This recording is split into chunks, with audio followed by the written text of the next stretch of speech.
I actually don't know kung paano ko sisimulan tong video na to, pero I just want to share with you something about a certain topic. Ito ay tungkol sa influence. So sabi sa Webster Dictionary, ang influence ay the power or capacity of causing an effect in indirect or intangible ways. The act or power of producing an effect without apparent exertion or force or direct exercise or command. So ang ibig sabihin pala ang influence ay isang power. So bakit ko gustong pag-usapan to? Kasi every one of us is involved dito sa topic na to. Imagine niyo, parang ganito yan. Each one of us, nung pinanganak tayo, are like empty vessels. Wala tayong laman, wala tayong innate nature kung ano ba talagang gagawin natin. Walang laman yung ating isipan kung anong mabuti o anong masama. Pero as we grow, we realize na each event or each experiences or mga people na involved sa ating buhay ay mayroong direct influence sa atin. Whether we accept it or not, meron. Usually, the influence starts in the home. And it is a given fact kasi doon tayo lahat nagsimula. And kapag lumabas na tayo ng tahanan natin, we explore things and then eventually, we learn to find our purpose. Some of us find their purpose quicker than the other, and some of us don't. And as we look for our purpose or try to find who we really are, we are like sponge na sinasak in natin lahat ng mga ideas around us. Of course, we still filter yung mga bagay-bagay, pero may mga bagay talaga na nakaka-influence sa atin whether we consciously know it or not. And that's dangerous because kung saan natin ina-expose ang ating sarili, kung anong influence tayo na-expose, that will help mold our characters or our beliefs or our principles. Instinctively, we as humans are inclined to do what pleases us. But the problem is, most of the time, kung ano nakaka-please sa atin are the things that displeases God. Kailangan pa natin pag-aralan kung ano ang goodness, kung ano ang morality because we're not naturally inclined doon.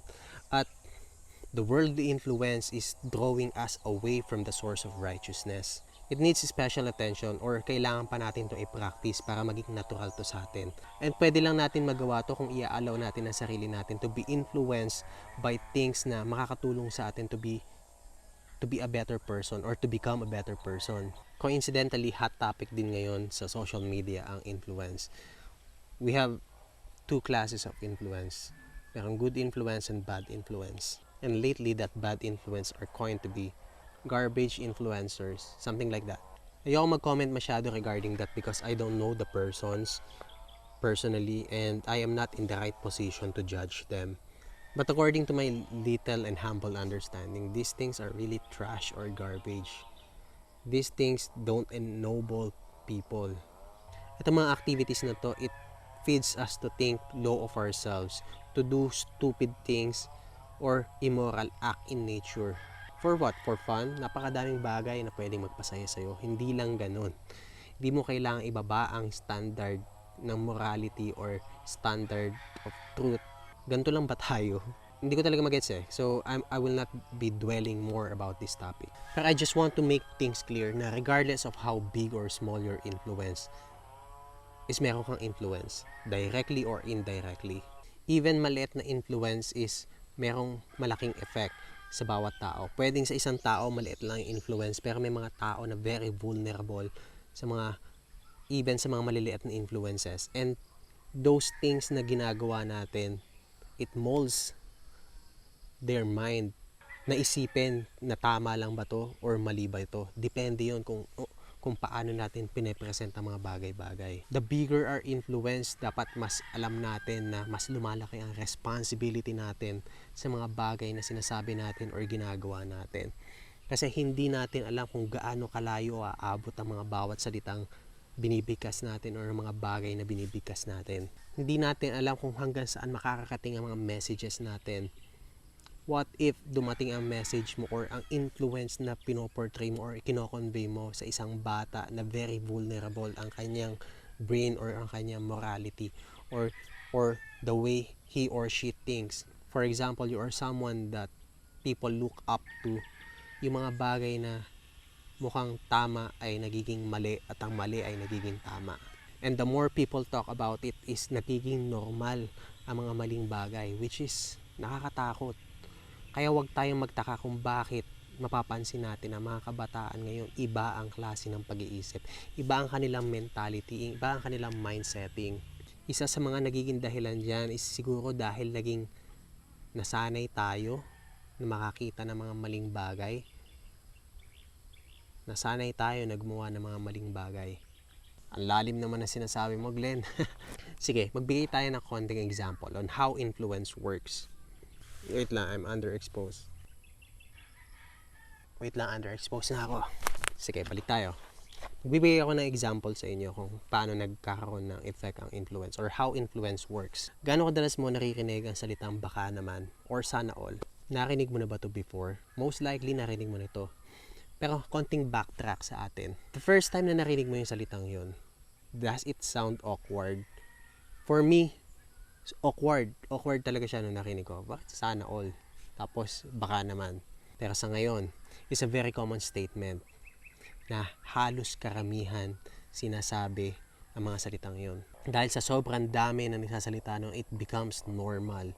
It becomes a normal part of conversation na kapag may mga bagay na meron ng isang tao na wala ka, yun na yung sinasabi. Nagiging natural. Ang bilis. Lalo na sa social media. Kapag nag-post ka ng bagay na maganda, lalo sa mga material things, is marami kang matatanggap ng mga salita na sana all or baka naman. The question is, who started that? Gaano kadaming tao ang sabay-sabay na nag-isip na magsalita ng ganun? Pausuhin natin yan. Or did they really intentionally want na maging popular yung ganung statement? I'm not sure. Pero most likely, iisang tao lang ang nagsimula niyan. And then eventually, the whole nation, especially the Philippines, nagsasalita ng ganun. That's how influence works. Kumbaga para siyang ripple effect na maghagis ka ng isang bato sa gitna ng tubig, magkakaroon siya ng form ng isang wave and eventually tuloy-tuloy madaming wave. Or ano pa pwede nating example? Siguro, sige, gawin natin example tong nangyayari sa atin ngayon, the coronavirus. Let's say the virus is the bad influence and then other people was exposed to him unknowingly, subconsciously, unaware. Eventually, yung mga taong yun, mahahawaan din. Lalo na yung mga weak or immunocompromised or unhealthy na mga tao. What does it represent? Yun yung mga klase ng tao na mahina ang kanilang mental barrier or the moral barriers nila, na hindi nila masyadong na-distinguish kung ano ang good or bad.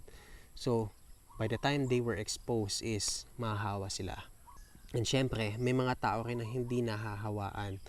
Yun yung mga tao na mayroong magandang health status, magandang immunity. Ibig sabihin, kumbaga, in concept, sila yung maganda yung meron silang mental clarity kung ano ang tama at mali. Hindi sila naiimpluwensyahan.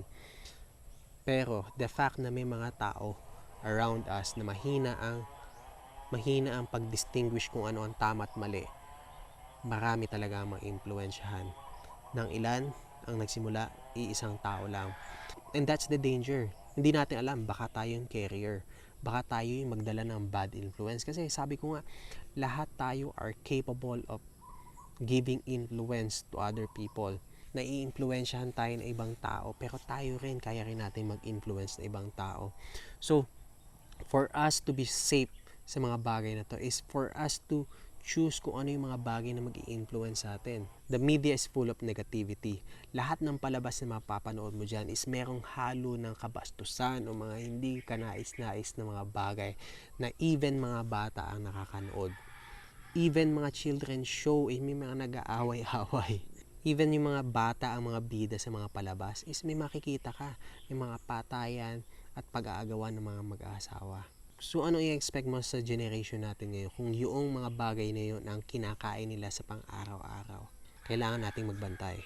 Kailangan nating protektahan ng mga taong nasa paligid natin. Kailangan din nating protektahan ang ating kaisipan sa mga bagay na magko-contaminate ng ating morality.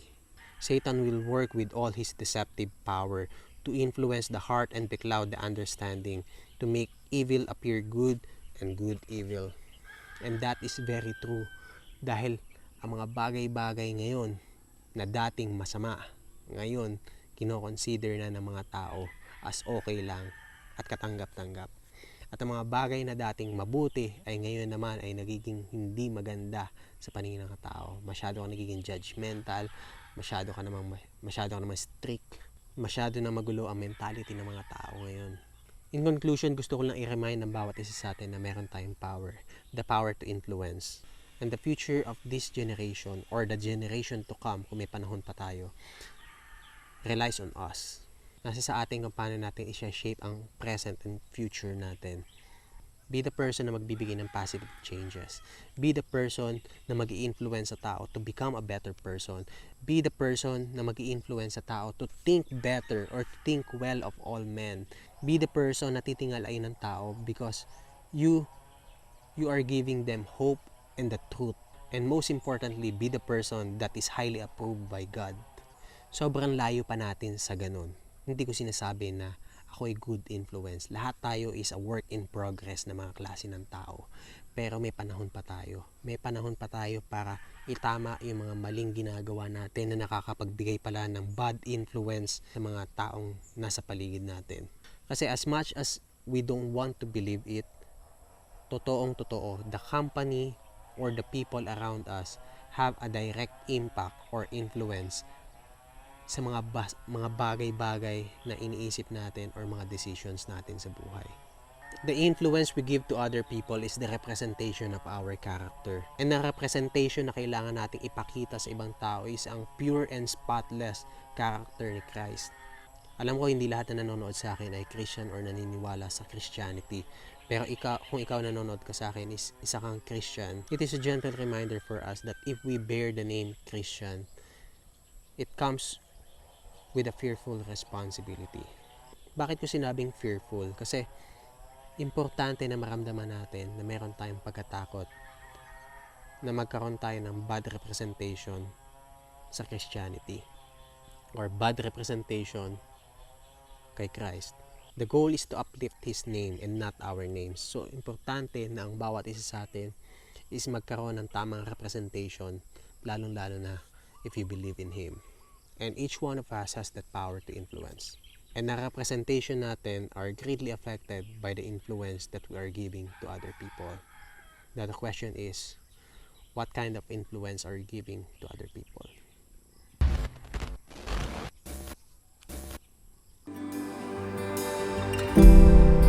Now redemption singing over me, over me. Redemption singing over me, over me. Redemption singing over me.